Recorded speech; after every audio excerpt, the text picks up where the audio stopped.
आज हम बनाएंगे क्रंची खस्ता और कुरकुरी चकली बनाते हैं। तो चलिए फटाफट से देख लेते हैं। तो तैयार है दिवाली स्पेशल कुरकुरी चकली। तो देखते हैं कैसे बनाना है। सबसे पहले लेते हैं 300 ग्राम गेहूँ, 300 ग्राम चावल, 150 ग्राम मूंग दाल, 150 ग्राम उड़द की दाल, 100 ग्राम चना दाल और 10 ग्राम जीरा लेते हैं। इन सब को एक एक करके अलग अलग भून लेते हैं। अच्छे से भूनना है। तो यहाँ पर गेहूँ लिए हैं सबसे पहले और इसे चलाते हुए भून लेना है। इस तरह से आप बीच बीच में देखते रहिए, आपको बिल्कुल समझ में आ जाएगा ये गेहूँ भून चुका है या नहीं। इसे हम थोड़ा सा और भून लेते हैं। देखिए कैसे चटक रहा है। अभी ये गेहूँ भून के हो चुका है। इस तरह से चलाते हुए भूनिए और बाजू में एक बड़े पतीले में निकाल लेते हैं। पतीले या थाली में निकाल लेते हैं। यहाँ पर 300 ग्राम चावल भून लेते हैं। इसे मैंने धोया नहीं है, सिर्फ साफ करके पोंछ करके लिया है। इसे चलाते हुए भून लेते हैं। देखिए इस तरह से भूनते रहिए, चलाते रहिए और आपको समझ में आ जाएगा कि अभी अच्छे से भून चुके हैं चावल। देखिए थोड़े सफ़ेद सफ़ेद हो गए और चम्मच जल्दी जल्दी हिल रहा है। अच्छा चलाते हुए चावल भून लेते हैं और इसको भी गेहूं के ऊपर डाल लेते हैं। इसके बाद में हम जीरा भूनते हैं। जीरा को भी भूनना बहुत ज़रूरी है, स्वाद अच्छा आता है। जीरा को भी ऐसे भूनिए और फिर निकाल लेते हैं। अभी हम उड़द की दाल भून लेते हैं।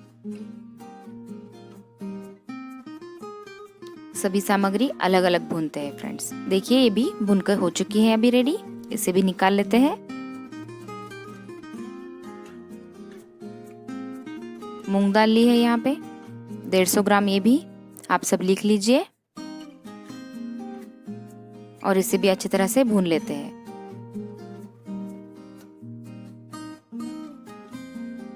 अभी चना दाल भूनेंगे हम। इसे भी अच्छा भूनिए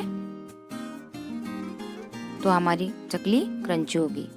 देखिए सब सामान थाली में निकाल कर ठंडा होने दीजिए। ठंडा होने के बाद चक्की से पिसवा लेना है। इसे मिक्स कर कर 1-2 घंटे के लिए छोड़ देते हैं। उसके बाद में चक्की से पिसवा लेंगे।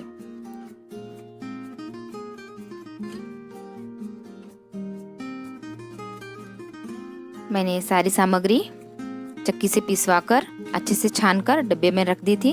अभी हम ये 1 किलो का आटा हमारा हो चुका है, तो इसकी हम चकली बनाते हैं। यहाँ पर सारा आटा ले लिया है 1 किलो और यहाँ पर मोयन डालने के लिए तेल गरम किया है। गरम किया हुआ रिफाइंड ऑयल 30 ml, 2 चम्मच नमक डालते हैं या स्वादानुसार डालिए, आधा चम्मच हल्दी और 1 चम्मच तीखा लाल डालते हैं और 4 चम्मच तिल डालते हैं। जो सफ़ेद आते हैं वही, तिल से भी अच्छा टेस्ट आता है। देखिए 4 चम्मच डाले हैं। ये सभी चीज़ें अच्छे से मसल कर पूरे आटे में इस तरह से हाथों की सहायता से फैला लीजिए।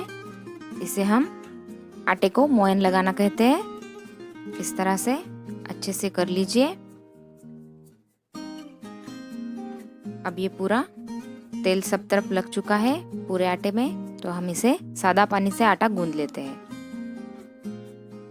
देखिए सादा पानी है ये, जितना लगता है उतना थोड़ा थोड़ा करके लीजिए। इस तरह से मैं जैसा कर रही हूँ आप भी वैसा ही कीजिए और एक सॉफ्ट डो बनके तैयार कीजिए। थोड़ा थोड़ा पानी डालते जाइए और आटा बनाते जाइए। देखिए इस तरह से हमारा आटा बिल्कुल सॉफ्ट बनके तैयार हो चुका है। देखिए अब हम यहाँ पर तेल गरम करने रख लेते हैं कढ़ाई में। मैंने यहाँ पर सिंगदाना तेल लिया है। ये चकली बनाने की मशीन है, किसी भी बर्तन के दुकान में आसानी से मिल जाती है और इसके साथ डिश आते हैं, आपको पता ही होगा। तो यहाँ पर मैं चकली वाली डिश लगा रही हूँ। इस तरह से, ये इस तरह से लगाना है। हम इसमें थोड़ा सा आटा डाल लेते हैं देखिए, और फिर इसे इस तरह से पकड़िए। कागज के कुछ टुकड़े बना लीजिए और इस पर हम चकली निकालते हैं। देखिए, इस तरह से गोल गोल घुमाते हुए एक के बाजू में एक लेयर आना चाहिए। गोल गोल घुमाइए और हमारी चकली एकदम राउंड राउंड शेप में तैयार है। इसी तरह से इसे हम थोड़ा सा चिपका लेते हैं ताकि तेल में ना निकले। इसी तरह से सारी चकली बना लेनी है। देखिए कितनी अच्छी से फटाफट बन रही है। थोड़ा सा चिपका लेना है। यहाँ पर पहले 4 चकली बना ली है।